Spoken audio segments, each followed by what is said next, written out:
पहला वाला जो सेक्शन आ जाता है वो है फर्स्ट फ्लाइट। ठीक है, तो उसका पहला वाला चैप्टर है ए लेटर टू गॉड, जिसको लिखा है जीएल फ्यूंटिस ने। तो इसका जिस्ट क्या है, लेंचो एक पुअर फार्मर है जो कि अपने सारे के सारे जो फसल है वो गवा देता है हेलस्टॉर्म में, and write to God asking for money to survival. God को वो खत लिखता है कि गॉड उसको मतलब मनी दे सर्वाइवल के लिए। The post office employ help him secretly, post office का जो एम्प्लॉय थे उन्होंने लेंचो को सीक्रेटली हेल्प किया है, but Lencho still believes some money was stolen, showing in his blind faith. लेकिन फिर भी लेंचो को लगता है कि कुछ पैसा जो है ना वो चोरी हो गया है, जो कि उसके ब्लाइंड फेथ को दर्शाता है। Fuentes uses irony to highlight human innocence, faith and expectation from divine help. तो यहाँ पर उन्होंने जो दर्शाया है कि ह्यूमन का जो इनोसेंस है, फेथ है और एक्सपेक्टेशन है डिवाइन पावर से, उसको उन्होंने यहाँ पर दर्शाया है। Lencho is describes as an ox of a man, meaning hard working but simple and unquestioning. तो बेसिकली लेंचो एक हार्ड वर्किंग मैन है और वो सिंपल है और अनक्वेश्चनिंग है। तो थीम क्या है इसका, faith, irony, innocence, expectation from divine help, और जो पावर वर्ड है लेंचो, लेंचो का मतलब फेथफुल और इनोसेंट, ये इस वर्ड को रिप्रेजेंट करता है। ठीक है, फिर नंबर 2 में जाएंगे। Nelson Mandela, long walk to freedom, खुद नेल्सन मैंडेला ने लिखा है। तो क्या डिस्क्राइब करता है ये, Mandela describes the historic moment when South Africa gain freedom and become a democracy. उस हिस्टोरिक मोमेंट को वो डिस्क्राइब करते हैं जहाँ पर साउथ अफ्रीका को फ्रीडम मिला था और वो एक डेमोक्रेसी में कन्वर्ट हो गया था। ही explains how real freedom means respecting others right and overcoming fear and hatred. यहाँ पर उन्होंने एक्सप्लेन किया है कि रियल फ्रीडम का मतलब क्या होता है, ईच अदर के राइट्स को रेस्पेक्ट करना और फियर और हेट्रेड्स को ओवरकम कर जाना। The chapter reflect sacrifice, responsibility and importance of equality in society. Sacrifice, responsibility और इक्वालिटी का जो इंपॉर्टेंस होता है ना सोसाइटी में, उसको वो रिप्रेजेंट करता है। Mandala also speak about the twin obligation, duty towards family and duty towards nation. तो ट्विन ऑब्लिगेशन है कि आपको एक टाइम में बोथ साइड में ड्यूटी करना है, फैमिली की तरफ भी और नेशन की तरफ भी। थीम क्या है, फ्रीडम, इक्वालिटी, सेक्रीफाइस और रेस्पॉन्सिबिलिटी, यही इसका थीम। पावर वर्ड क्या है, मंडेला, करेजियस, रेस्पॉन्सिबल। ठीक है, फिर हम जाएंगे थर्ड में, two stories about fly, Liam O'Flaherty and Frederick Forsyth. In this story, in the first story, a young seagull overcome fear and finally learns to fly when hunger forces him to try। तो एक seagull के बारे में है जो कि अपने fear को ओवरकम कर देता है, फाइनली लर्न कर लेता है कि उसको कैसे फ्लाई करना है, उड़ना कैसे, due to hunger. In the second, a pilot safely escape a dangerous storm with mysterious help from another plane. तो सेकंड में एक पायलट एक काफी मिस्टीरियस स्टॉर्म से एस्केप कर जाता है, और वो भी किसके हेल्प से, और एक पायलट के हेल्प से। Both stories emphasise courage, confidence and hope in difficult situation. तो जो बोथ जो स्टोरीज है ये किसको एम्फासाइज करते हैं, करेज, कॉन्फिडेंस और होप को। सो इसका थीम क्या है, थीम ये है करेज कॉन्कर्स फियर। जो करेज होता है ना वो फियर को हरा ही देता है। Power word, young seagull, fearful to brave, वो जो डरपोक था वो कैसे एकदम ब्रेव बन जाता है। फिर number 4, from the diary of Anne Frank, Anne Frank नहीं लिखा इसको। So Anne Frank right about her experiences, school life and emotion while hiding during world war 2। तो उन्होंने अपने एक्सपीरियंस, स्कूल लाइफ और इमोशन के बारे में लिखा है कि जब वो वर्ल्ड वॉर 2 के टाइम छुपे हुए थे। A diary reflects teenager curiosity, humour and maturity despite living in fear. तो उनका जो डायरी है वो क्या रिफ्लेक्ट करता है, एक टीन एज की क्यूरियोसिटी को, ह्यूमर को और मैच्योरिटी को, डिस्पाइट वो फियरफुल सिचुएशन में लिव कर रही है, जिंदा रह रही है। The author gives a personal view of war psychological effect on young life. तो ऑथर का जो पर्सनल व्यू है वो क्या है कि जो एक साइकोलॉजिकल इफेक्ट जो होता है यंग लाइफ के ऊपर ड्यूरिंग वार, वो रिप्रेजेंट करते हैं। थीम क्या है, emotional impact of war and adolescence, ये हमारा थीम है इस चैप्टर का। फिर पावर वर्ड क्या है, एनी, ऑनेस्ट है, ऑब्जर्वेंट। फिर हम चैप्टर 5 में जाएंगे, ग्लिम्पिस ऑफ इंडिया। काफी सारे ऑथर है, various author. This chapter present 3 scenes of India, 300 scenes को रिप्रेजेंट करता है। पहला आता है Goa's baking tradition, Coorg's natural beauty and culture and Assam's tea plantation. इन तीनों सीन्स को ये रिप्रेजेंट करता है। ठीक है, the author celebrate India's diversity, tradition and scenic richness. तो ऑथर सेलिब्रेट करते हैं इंडिया के डाइवर्सिटी, ट्रेडिशन और सेनिक रिचनेस को। Encouraging appreciation of cultural heritage, किसको एनकरेज किया जाता है, कल्चरल हेरिटेज को। थीम क्या है, cultural diversity and heritage. Power word क्या है, कूर्ग पीपल, ब्रेव है और प्राउड है अपने कल्चर के ऊपर। फिर चैप्टर 6 आ जाता है, मिर्जबिल द ऑटर, गैविन मैक्सवेल ने लिखा है इसको। ठीक है, ऑथर का नाम काफी ज्यादा इंपॉर्टेंट है। The author narrates its experience of raising an otter named Mijbil, describing its intelligence and playful behaviour. तो मिर्जबिल का जो इंटेलिजेंस है और प्लेफुल बिहेवियर इसको डिस्क्राइब करता है। The story shows the deep emotional bond possible between human और animal. तो ये स्टोरी रिप्रेजेंट करता है जो स्ट्रॉन्ग बॉन्ड होता है ना ह्यूमन और एनिमल के बीच में, इसको रिप्रेजेंट करता है। ठीक है, थीम क्या है, ह्यूमन एनिमल बॉन्ड के ऊपर इस चैप्टर का थीम है। पावर वर्ड क्या है, मिर्जबिल, प्लेफुल, इंटेलिजेंट। ठीक है, फिर हम जाएंगे चैप्टर 7 में, मैडम राइड्स द बस, लिखा है वाली कानन ने। सो वाली, N 8-year-old girl fulfills her dream of traveling alone on a bus. During the journey, she learns about life realities, including death, which makes her more mature. The author shows how curiosity lead to learning and understanding. तो एक 8 साल की बच्ची के एक मतलब solo बस travelling के ऊपर बेस्ड है। तो ड्यूरिंग दिस जर्नी वो काफ़ी सारी चीज़ें लर्न करती है, रियलिटीज़ के बारे में जानती है कि ये जो लाइफ का रियलिटीज़ है कुछ अलग है, और डेथ के बारे में वो जानती है। तो ये सब चीज़ें उसको काफ़ी ज़्यादा मैच्योर करती है। तो यहाँ पर ऑथर क्या शो कर रहे हैं, जो ये क्यूरियोसिटी है ना, यही हमको लीड करता है चीज़ों को लर्न करने में और समझने के लिए। थीम क्या है इसका, क्यूरियोसिटी लीड्स टू मैच्योरिटी, ये वाला थीम है। पावर वर्ड क्या है, वाली, क्यूरियस ऑब्जर्वेंट। फिर आ जाता है हमारा the sermon at Banaras based on a Buddhist teaching, ठीक है। So Gautam Buddha teaches Kisa Gotami the death is common to all and suffering from the attachment acceptance of life reality leads to peace and wisdom. तो Gautam Buddha teach कर रहे हैं किसा गौतमी को that जो death है ना वो काफ़ी कॉमन है, और सफरिंग आता है कहाँ से, अटैचमेंट से। सो एक्सेप्टेंस जो होता है ना वो लाइफ का रियलिटी होता है, जो कि हमको पीस और विजडम दे सकता है। इसने कहा है कि wisdom cannot be granted, it must be earn sometimes with A cost. तो इसका थीम क्या है, acceptance of death and reality, death और रियलिटी को एक्सेप्ट कर देना। पावर वर्ड बुद्धा है, वाइस, कंपैशनेट, ये है पावर वर्ड। फिर chapter 9 the proposal, Anton Chekhov ने लिखा है। इट इज ह्यूमरस प्ले, मजेदार है। Lomov comes to propose marriage but ends up arguing with Natalya over land and dogs. तो वो आए थे नाटालिया को प्रपोज करने, लेकिन उलझ गए लैंड एंड डॉग्स के ऊपर। Chekhov mocks how people focus on petty issues even during serious events like marriage proposal. तो चेखोव ने वहाँ पर मॉक किया है कि लोग कैसे छोटे छोटे चीज़ों पर फोकस कर जाते हैं, इवन कि वो आए हैं प्रपोज करने के लिए, देख लो। फिर थीम क्या है, human pettiness and social satire. Power words यहाँ पर क्या है, लोमोव एंड नटालिया, आर्गुमेंटेटिव, पिटी, ठीक है, ये हमारा पावर वर्ड है। फिर फर्स्ट फ्लाइट, पोएट्री रिवीजन की अगर बात करेंगे, dust of snow, Robert Frost ने लिखा है इसको। A small incident where snow falls on the poet change his sad mood into happiness. तो पोएट जो थे वो काफी दुखी थे, बर्फ गिर गया उनके ऊपर और मन हो गया खुश।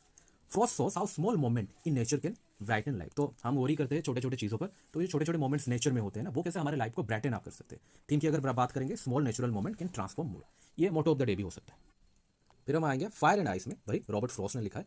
The poet discuss whether the world will end through fire, desire और आइस हेट्रेड। तो उनको लगता है कि जो वर्ल्ड है वो एंड हो जाएगा फायर और आइस से, लेकिन फायर जो है उसको यहाँ पर डिजायर बोला गया है, कंपेयर किया गया उसके साथ, और जो आइस है वो हेट्रेड के साथ। Concluding both emotion are destructive, तो डिजायर और हेट्रेड ये दोनों काफी डिस्ट्रक्टिव इमोशन है। The poem warns against extreme human emotion. तो पोएम ने, जो पोएट है हमारे यहाँ पर पोएम में, उन्होंने वॉर्न किया है एक्सट्रीम ह्यूमन इमोशंस के बारे में। थीम क्या है, destructive power of human emotion, ये है हमारा थीम, ठीक है। उसके बाद a tiger in the zoo, Leslie Norris इन्होंने लिखा है। The poet contracts a fire tiger. The poet contracts a free tiger's natural strength with the helpless tiger trapped in a zoo cage. The poem criticized cruelty of captivity. तो जो शेर होता है ना वो जंगल में ही अपने पिक पोटेंशियल में होता है, और जो जू में होता है ना उसको कभी शिकार करना भी नहीं आता। ये है टाइगर इन द जू। थीम क्या है, फ्रीडम वर्सेस कैप्टिविटी, ठीक है। इसीलिए किसी भी जीव को ना कभी भी पिंजरे में या फिर कहीं पर ऐसे लॉक इन करके नहीं रखना चाहिए, ठीक है। How to tell wild animal, Carolyn Wells, ठीक है। A humorous poem describing dangerous way to identify wild animals. The poet uses humor to make learning entertaining. तो पोएम में डिस्क्राइब किया गया है dangerous way to identify wild animal, wild animal को identify करने के डेंजरस वे, और यहाँ पर थोड़ा सा इस लर्निंग को ह्यूमर के थ्रू एंटरटेनिंग बनाया गया है। थीम क्या है, humour use to present danger, ठीक है। फिर आ जाता था the ball poem, John Berryman ने लिखा है। So a boy loses his ball and feels sad but must learn to accept lose interest of replacing it. The poem teachers maturity through accepting life losses. तो एक बच्चा है जिसका कि ball खो गया है और वो काफ़ी सैड है, लेकिन यहाँ पर हमको चीज़ों को एक्सेप्ट करना चाहिए। जो खो जाता है ना तो उस चीज़ को हमको एक्सेप्ट करना चाहिए, उसके पीछे भागना नहीं चाहिए। तो यहाँ पर हम मैच्योरिटी सीख जाते हैं। तो थीम क्या है, loss teachers responsibility and maturity, बस ये है हमारा थीम। फिर आ जाता है अमेंडा, रॉबिन क्लेन ने लिखा है इसको। Amanda is constantly instructed by adults so she escape into imaginary world seeking freedom. The poem highlights pressure on child and the desire for independence. तो अमेंडा के ऊपर उनके बड़ों के द्वारा काफ़ी प्रेशर आ रहा है, किसी भी चीज़ को लेकर, हर चीज़ को हो सकता है। तो वो एस्केप करना चाहता है अपने इस रियलिटी से बाय यूजिंग और क्रिएटिंग इमेजिनरी वर्ल्ड जहाँ पर उसको फ्रीडम मिल जाता है। तो यहाँ पर जो चीज़ें हाईलाइट हुई कि बच्चों के ऊपर इतना प्रेशर पड़ता है और जो देयर डिज़ायर फॉर इंडिपेंडेंस, और वो इंडिपेंडेंट होने के लिए जो डिज़ायर उनका होता है उसके बारे में इसको यहाँ पर बताया गया। तो थीम क्या है, childhood freedom versus parental control. तो पेरेंट्स के लिए यहाँ पर एक मैसेज है, ठीक है। फिर आ जाता है द ट्रीज, एड्रेनी रिच, ठीक है। Tree traps inside a house struggle to return to the forest, symbolizing nature's need for freedom. The poet shows nature cannot be controlled forever. तो एक पेड़ है जो एक घर के अंदर फंस गया है और वो स्ट्रगल कर रहा है फॉरेस्ट में लौट जाने के लिए। तो ये रिप्रेजेंट करता है कि nature's need for freedom, nature's को हमेशा आज़ाद रहना चाहिए। तो यहाँ पर ये भी ऑथर बोलते हैं कि आप नेचर को कंट्रोल नहीं कर सकते। थीम क्या है, नेचर्स अर्ज फॉर फ्रीडम, ठीक है। फिर आ जाता है फॉग, कार्ल सैंडबर्ग ने लिखा है। Fog arrives silently like a cat and leaves quietly after covering the city. Fog बिल्ली की तरह आता है चुपचाप और चला भी जाता है जब वो सिटी को एकदम कवर कर देता है। The poem present nature's mysterious and temporary presence. तो ये जो पोएम है ये क्या रिप्रेजेंट करता है, नेचर्स के मिस्टीरियस प्रेजेंस को और टेम्पोररी प्रेजेंस को, इनको रिप्रेजेंट करता है यहाँ पर।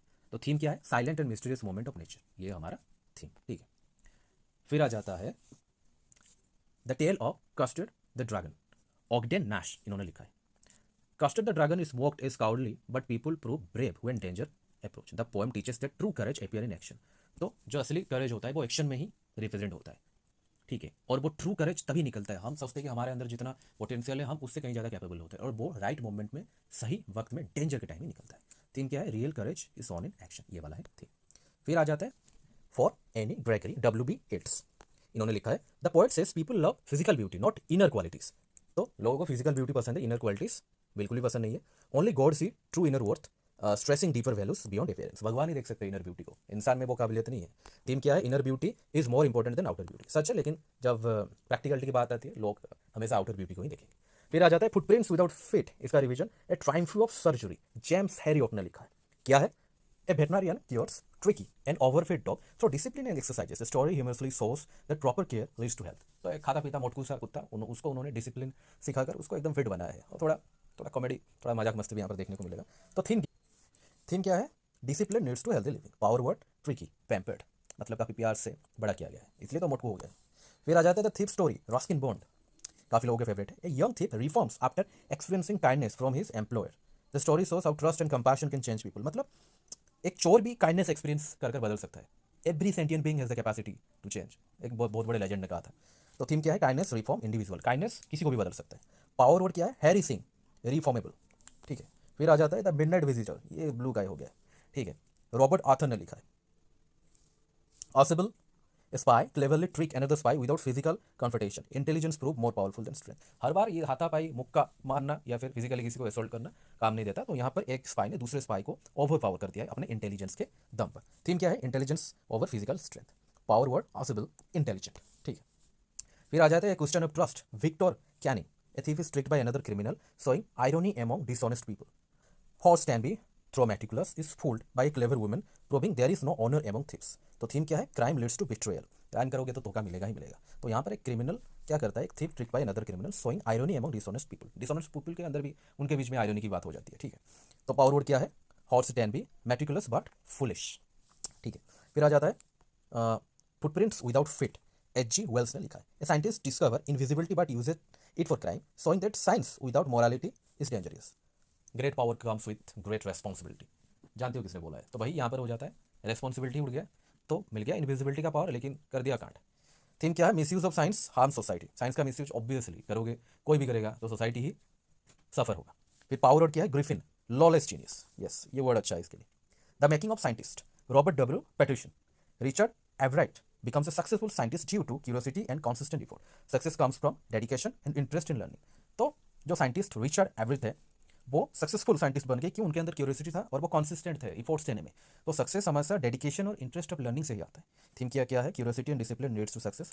Power word Everett, curious, dedicated, ये है पावर वर्ड, ठीक है। उसके बाद आ जाता है the necklace, Guy de Maupassant, a woman borrow a necklace, lose it and struggle for years to repay the cost, later learning it was fake, pride and desire for status lead to suffering।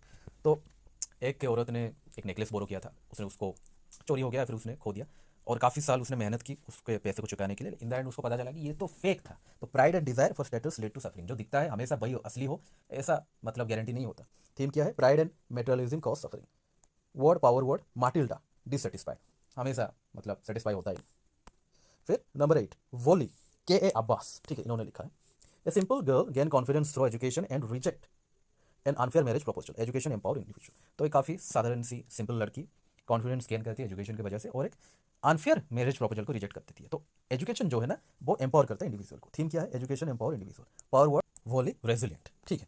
The book that saved the earth, Claire Boiko, okay. Marcion misunderstood Earth culture and nearly invaded, but a simple book prevent disaster. Humor show how misunderstanding cause conflict. जो मंगल ग्रह के alien है वो invade कर दिए थे अर्थ को, ठीक है, अर्थ कुछ एक मिसअंडरस्टैंडिंग की वजह से, लेकिन एक जो बुक होता है ना उसी की वजह से वो डिजास्टर रुक गया। तो यहाँ पर humour show how misunderstanding cause conflict, मजेदार थोड़ा सा है। थीम क्या है? Half knowledge lead to misunderstanding. आधा ज्ञान जो होता है ना हमेशा गलत फहमी पैदा ही करता है। Power word think tank, ignorant, ठीक है।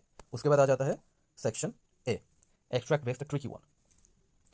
यहाँ पर कुछ क्वेश्चन देखने को मिलेगा। Comprehension in poetic devices, dust of snow, the way a crow shook down on me, how does the poet's mood change, what does the crow symbolise here compare to traditional belief, ठीक है। उसके बाद आ जाता है question में पढ़ता जा रहा हूँ, ये कुछ इंपॉर्टेंट क्वेश्चन है। फिर आ जाता है Nelson Mandela, the policy of apartheid created a deep and lasting wound. तो इसका क्या क्वेश्चन होगा? हर चैप्टर से एक इंपॉर्टेंट होगा। What does Mandela mean by the extraordinary human disaster. फिर आ जाता है the ball poem, he is learning well behind his desperate eyes. Question क्या इसका आता है important, what is the epistemology of loss the boy is learning, ये वाला इसका क्वेश्चन आ जाता है।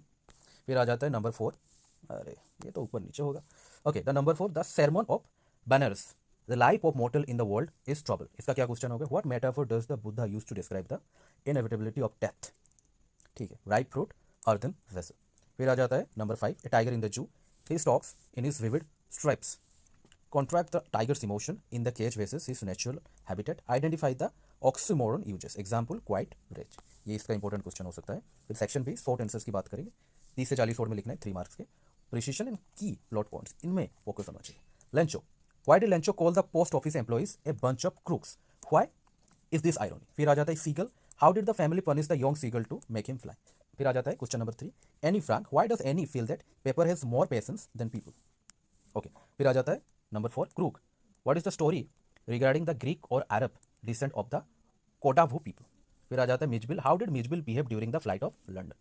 Number 6, Valli, what was Valli's favourite pastime and what was the source of her unending joy. फिर number 7, the proposal, why is the argument of her ox and meadows, significant it's understanding the character of Lomov and Natalia. फिर Tricki, how did Mrs Pumphrey contribute to Tricki's element. ठीक है, फिर number 9, the thief story, why did Hari Singh return to Anil after stealing the money. फिर आ जाता है Horace Danby, how does the lady in red outsmart Horace Danby. फिर आ जाता है number 11, Griffin, why was Griffin wandering the street of London. Number 12, Ebright, what role did एवरेथ mother's play in making as a scientist. फिर number 13 आ जाता है Bholi, why did Bholi refuse to marry Bishamber at the last moment. फिर हम section C में जाएंगे, कुछ long question 6 marks के हैं, 100 से 120 वर्ड्स के बीच में लिखना है। Focus, value points, character comparison and imagination, in पे फोकस करना है लिखने के टाइम। फास्ट आ जाता है, टोटल 12 क्वेश्चन है, faith versus reality, compare Lencho's faith in God with the postmaster perspective, who do you think showed more humanity. फिर आ जाता है number 2, courage, courage is not the absence of fear but the triumph over it, justify this statement with reference to Nelson Mandela and the young seagull. फिर number 3, parenting, compare the parenting style of Amanda's mother and the young seagull parent, which one was more effective and why.